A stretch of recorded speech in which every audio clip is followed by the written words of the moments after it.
Nós estamos aqui na Cachoeira da Jandaia, que é divisa de Indiaporã com o Noroeste. Veja que cachoeira bonita.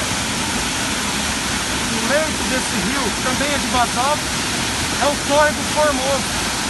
Ali do lado, a gente vê as famosas disjunções colunares, que são estruturas cilíndricas formadas pelo resfriamento rápido do magma vulcânico, no caso a lava basáltica que deu origem a esse basalto.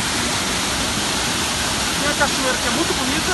Esse é o Córrego Formoso, que é o córrego da cachoeira, e ele deságua logo ali na frente, no Rio Grande. É o lugar da sua foto. Rio Grande. Próximo da hidrelétrica de Água Vermelha. Um lugar muito bonito, com potencial turístico. É isso aí.